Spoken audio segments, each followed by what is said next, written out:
हमारा ब्लॉग है सीता स्वयंवर। ये हमारा तो आज राजकुमार बने हैं।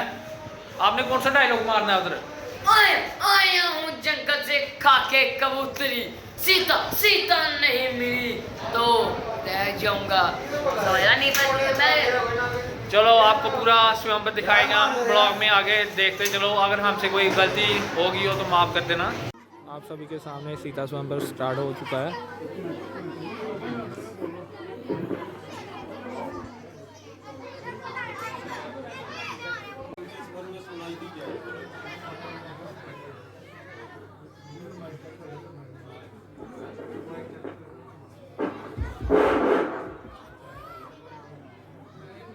आए हैं अनूप देश देश के जे भूप दर दर के सब रूप आज जहाँ पधारे हैं।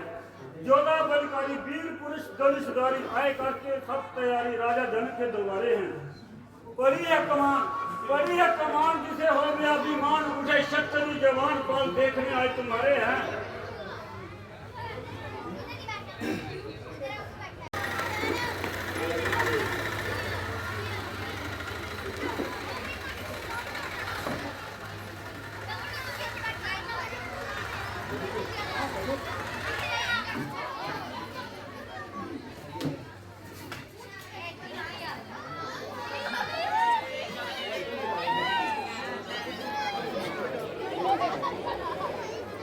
खल्लो आओ बे उतो पौड़ियां आयो अफसर हो गए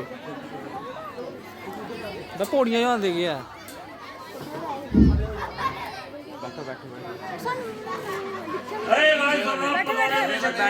आज आपके बल और पराक्रम की परीक्षा है का समय है। जिस किसी को अपनी वीरता पर इतना भरोसा हो वह मैदान आए और इस धनुष का चिल्ला चढ़ाए आएगा। इसलिए आओ और अपनी बहादुरी और वीरता का जोर दिखाओ। आया हूँ सोनी के घर से खाके श्वारा, सीता नहीं मिली तो रह जाऊंगा कुंवारा।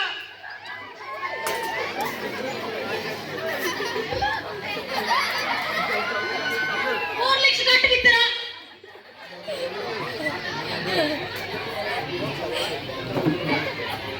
बोले धनुष पर इतना गुमान है, बारी है तो क्या हुआ, एक मान है, चाहे तो इसे एक हाथ से तोड़ दूं, आखिर किस बात से सिर पे चढ़ाया आसमान है।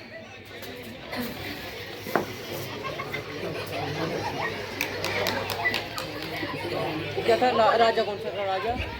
आया हूँ जंगल से मछुआरा, सीधा नहीं मिली तो रह जाऊंगा कुंवारा।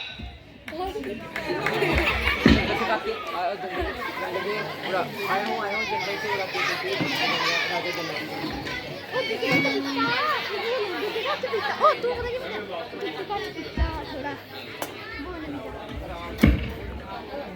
जंगल छोड़ा के कबूतरी ले जाऊंगा राजा जनक की पुत्री।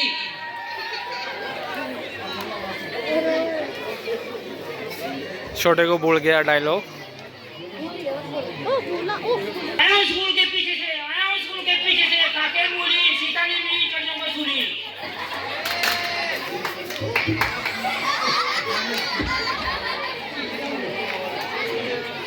तो तू आते हुए आया हूँ राजों के मल्ले से खाकर सराज, सीता नहीं मिली तो रह जाऊंगा कुंवारा। तो तूने बहुत ही अच्छा डायलॉग मारा। आया हूँ बांसुरी दुकान से खाके दीजिए, सीता नहीं मिली चलना पड़ा।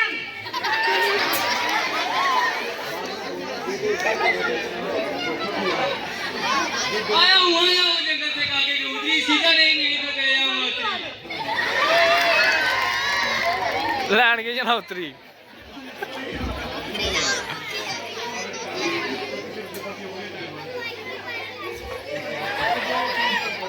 आया हूँ जंगल से खाके श्वारा, सीता नहीं मिली तो रह जाऊंगा कुंवारा।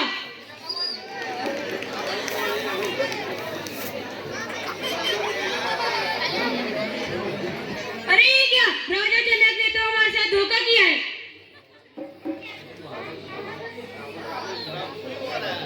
घर से खा के आया हूँ कबूतरी ले जाऊंगा राजा जनक की पुत्री। पुत्री तो पापा ही लेके जाएंगे बेटा।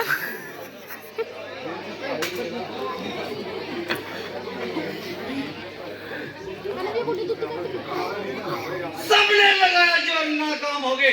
ना उठा सके कमान शर्मसार होंगे।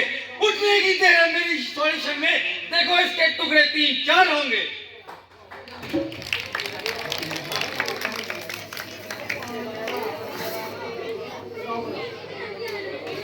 लगता है राजा जनक ने हमारे साथ मजाक किया है।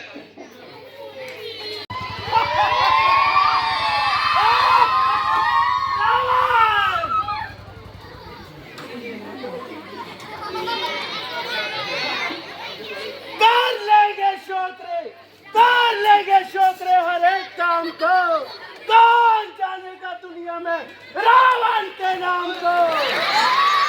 दुनिया में कोई बदल अब बहादुर नजर मुझको आता नहीं, आए उस दुनिया में सीता का पूरी उम्र के लिए कुंवारी रहना क्यों है। नवंबर को गुजारिश करता हूँ और मेहरबानी करके अपने घरों को लौट जाइए।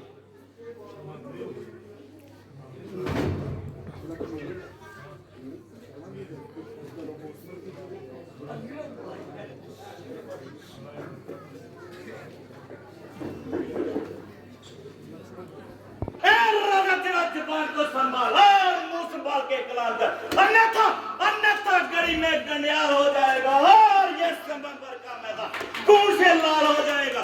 जब तक क्षत्रिय बचता इस दुनिया में पहाड़ है, क्षत्रिय कुल पर दबा लगाने की किसकी क्या मजाल है। खैर जो कुछ हुआ सो हुआ, आइंदा से जबान को लगाम दीजिए और मुंह संभाल कर कलाम कीजिए, अन्यथा गली में गंडियार हो जाएगा और ये सितंबर का मैदान बहादुरों के खून से लाल हो जाएगा। जरा धैर्य से काम लो और थोड़ी देर के लिए गुस्से को थाम लीजिए।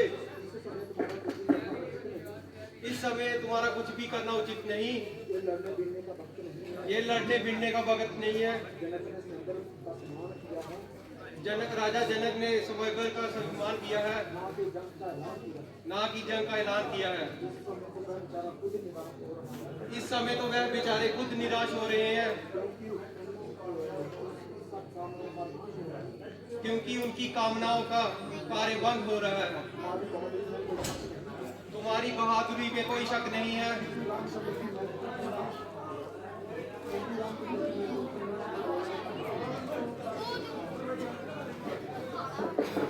मौजूदगी में तुम्हें बोलने का बिल्कुल भी अधिकार नहीं है। बड़े भाई का अधिकार करना तुम्हारा फर्ज है। अभी तुम्हें इन जमेलों में पड़ने की क्या आवश्यकता है। भ्राता जी देखते हो जनक किस तरह कैंची की तरह जबान चला रहा है और हर एक की इज्जत और हुर्मत को खाक में निगला है। मगर ये सब इसके खरीदे गुलाम है, ना बात करने की ताकत ना जबाने वाले की ताकत। हाय हाय हाय कौमी आन पे मर जाने वाले और आन के बदले शान गवाने वाले किस बेशिया से क्षत्रिय कुल पर तब्बा लगा रहे हैं और सर के मारे शर्म नीचे की गालियां खा रहे हैं। जनक की बदनामी बढ़ती जा रही है और समझो मौत इसके सिर पे तब रही है। सबसे पहले इस कमान के टुकड़े 3-4 करूंगा और फिर जनक का सिर दर्द से अलग करूंगा। नहीं मेरे भाई टुक लक्ष्मण करो समाई लड़ना बचा नहीं मेरे भाई टुक लक्ष्मण। मेरे गुरु का तरस किसने तोड़ा?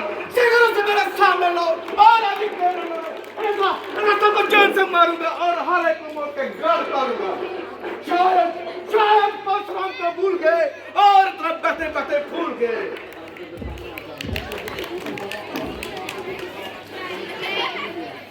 महाराज मुझसे ये कसूर हुआ है और ये आपका धनुष मुझसे ही चकनाचूर हुआ है। क्या तुमने मौत की परवाह नहीं थी जो फिर जिंदगी की चाह नहीं थी?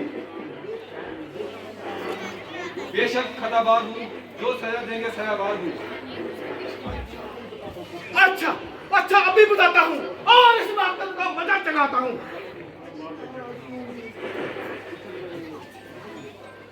अजीम महाराज क्यों गेंद की नए की तरह उछल रहे हो और बिन बयान से निकल रहे हो? ये कमान बिल्कुल सड़ी गई थी और न जाने कब से बेकार पड़ी थी, जिसके लिए इतना तिल मिला रहे हो और कैंची की तरह जुबान चला रहे हो। कभी परसा सुनाते हो, कभी आंखें दिखाते हो। कुछ मतलब है तो राज बता दीजिए, वरना चुपके अपनी राह लीजिए। शौक के समझदार, क्यों इतना चिंतित करता है? क्या तुम मेरा कहने का दिल नहीं डरता? क्यों मुझे नाहक गुस्सा दिला रहा है और अपनी मौत पर बुला रहा है? बड़े बड़े बहादुर मेरे नाम की दुहाई देते हैं और मेरे सामने भागते दिखाई देते हैं। तुझे बाहर को जाकर तंज सिखाता हूँ, इसलिए तुझ पर शास्त्र नहीं चलाता हूँ। मगर बकरे की बात कब तक ख्याल बनाएगी? आखिर तेरी मौत तेरे हाथों जाएगी। पर मैं कच्चे को चबा जाऊंगा। तू बड़ा शूरवीर है। तू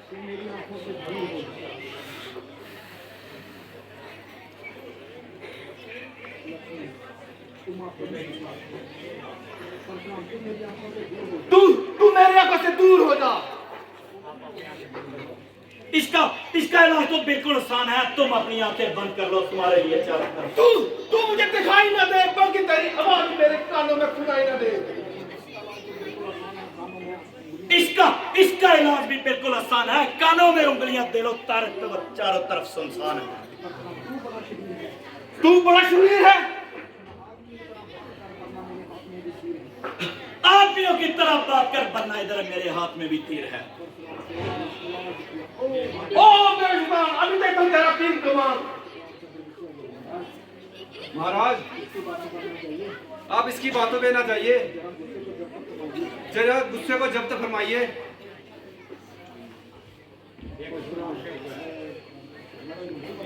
अब सहन की अपनी बात हुई। लक्ष्मण के कानों में ऐसी बातें सुनने की आदत नहीं। आपने व्रत ही महाराज करके इसका दिमाग आसमान पे चढ़ा दिया और बेफजूल इसको ऊपर चढ़ा दिया।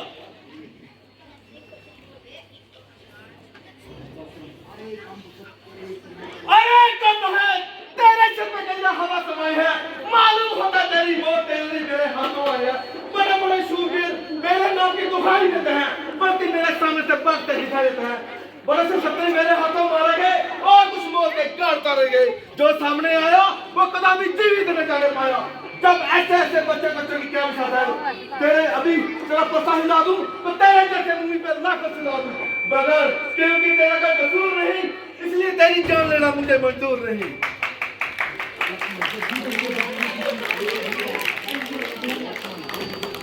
वक्त किसी और को दिखाओ और किसी की दर के आगे अपनी शेखी करो।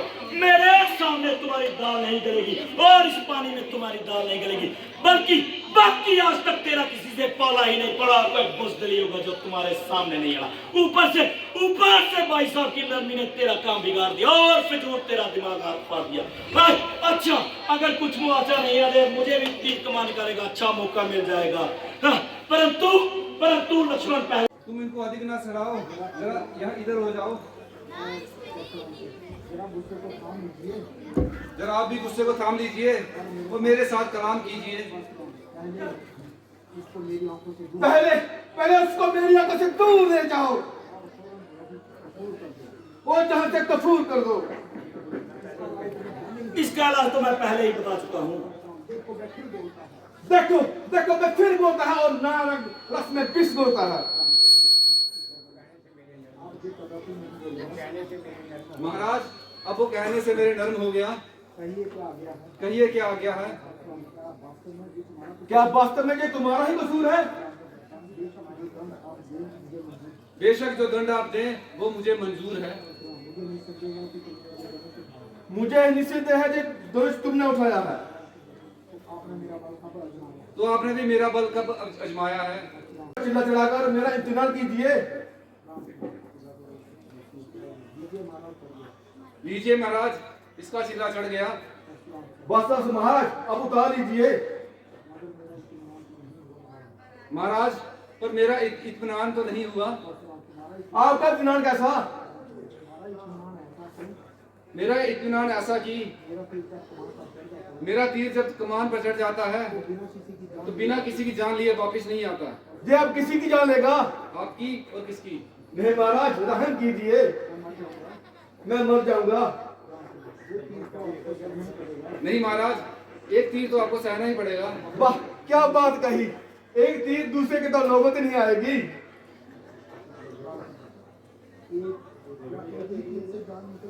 क्या एक ही तीर से जान निकल जाएगी? वाह, आधी जान तो मेरी अभी निकल चुकी है।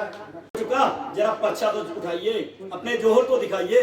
लक्ष्मण जी, जरा मुझे इनसे शुरुआत दिलाइए। तुम तो इतना उछलते थे। मूर्खावत से मेरे जीवा से अवसर निकलते थे।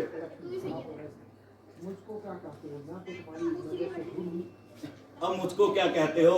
मैं तो तुम्हारी नजर से दूर हूँ। मेरा बोलना तुम्हारे लिए विष खोलना, इसलिए अब मेरा मध्य में बोलना बेकार है। रामचंद्र जी के हाथों ही आपका उद्धार है। भ्राता जी, एक क्यों क्या देखते हो? छोड़ो।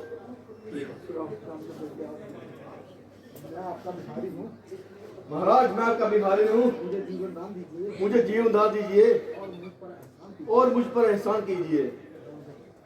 तुझको तो अपनी बात की शर्म नहीं, पर शरण में आए हुए शत्रु पर वार करना मेरा धर्म नहीं।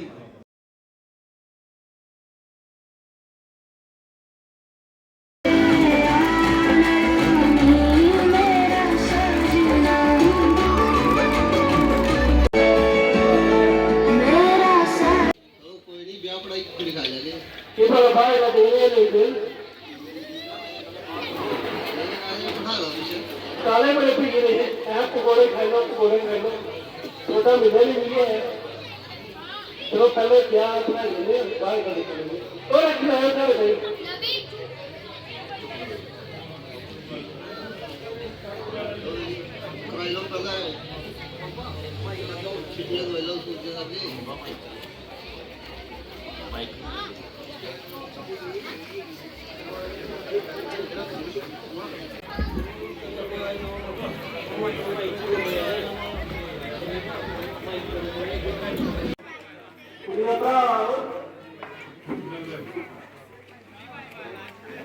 आओ बैठिए।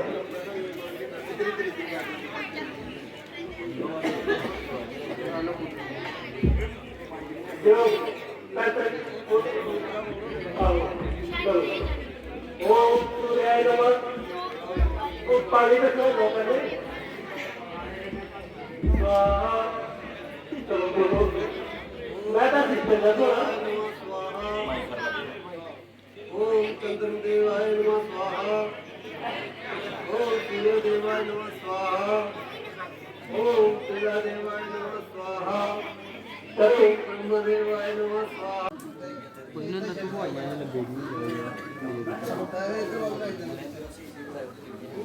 वो प्यासे ही सीख रहे हो, कुछ और नहीं पाए तो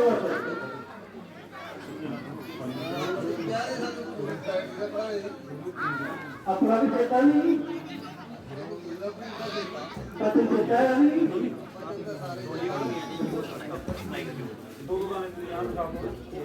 संतों का जो नहीं रहेगा।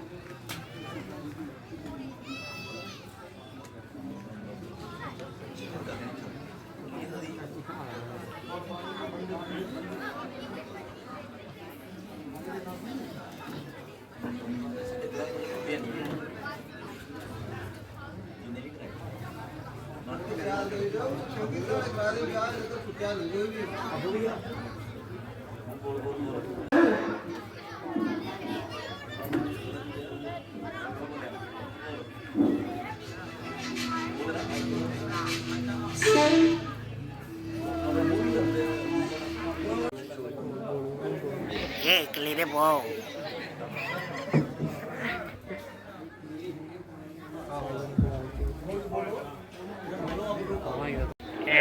मेरे पाओ जल्दी जल्दी जिन्हें पाने हैं।